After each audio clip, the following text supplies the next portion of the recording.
All right, let's dive right in. Today, we're going on a high-speed tour of the absolute basics of Python. You know, just one of the most popular and powerful programming languages on the planet.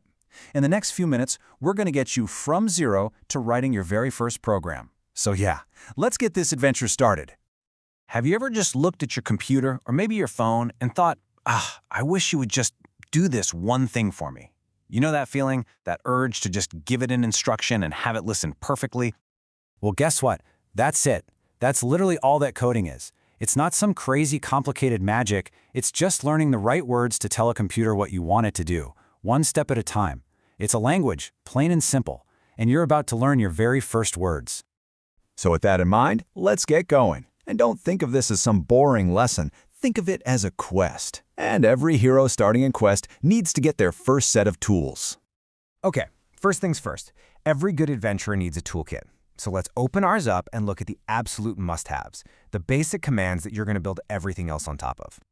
And here we have it, the classic, the one and only Hello World. This is basically the first thing every programmer on the planet learns to do. The print command, just think of it as your magic word.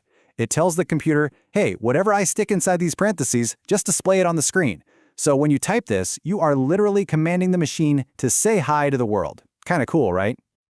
Okay, great. We can make text appear, but what if we need the computer to remember something? That's where variables come in. And honestly, the easiest way to think about a variable is just as a box. A simple box. You put some data inside it, and you stick a label on the front so you can find it again later. And here's what that looks like in the real world. It's super straightforward. We've got one box, we labeled it name, and we put the text Anna inside. Then we made a second box called age and put the number 30 in it. Now notice that really important detail. The text Anna has quotes around it. Programmers call this a string. But the number 30? No quotes.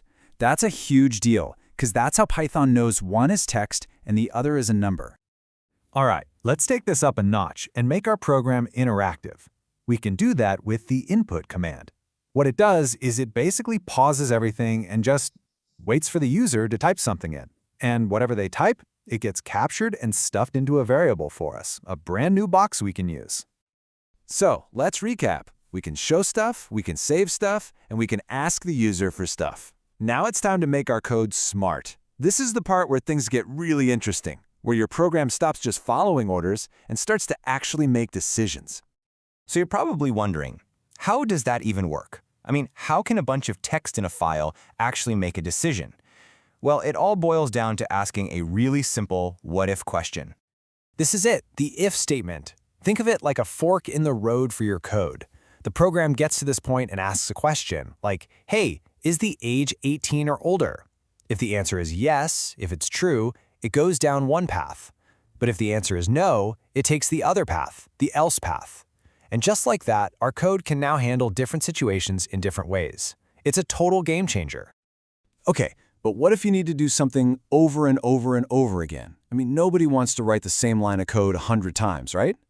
That's where loops come in to save the day. This for loop, for example, is set up to go through a range of numbers. It'll start at 1, and it'll stop right before it gets to 4. And for each number, it's just going to print it out. Just watch. So first, it runs and prints out 1. Then it loops back around and prints 2. And it goes one last time, printing 3. And then it sees there are no more numbers in its range, so it just stops. That's it. That's automation, right there. Okay, so our programs are getting a little more complex. And once they start to grow, having a bunch of separate little variables isn't going to cut it anymore. Things can get messy, fast. So we need better ways to organize both our data and our code. Let's go back to our box analogy.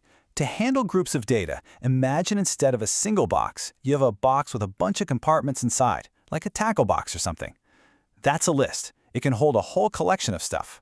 But, and this is super important, in Python you always start counting from 0. So apples isn't in compartment 1, it's in compartment 0. Milk is in 1, and so on. It's a little weird at first, but you get used to it. So that's how we organize data. But what about organizing our actions? For that, we use functions. Think of a function like a recipe. Let's say you have a recipe for greeting someone. First, you write down the steps of that recipe, just one time. You define it. You give it a name, like greet person. From then on, anytime you want to greet someone, you don't have to write out all the steps again. You just call the recipe by its name. It's an amazing way to keep your code clean and stop repeating yourself. Okay, you're going to want to pay close attention to this next part because it is honestly one of the most powerful ideas in all of programming. We're about to go beyond just using basic data and functions. We're going to start creating our very own custom things inside our code. This whole idea is called Object-Oriented Programming, or OOP for short. And the best analogy for it is a cookie cutter. A class is the cookie cutter itself. It's the blueprint.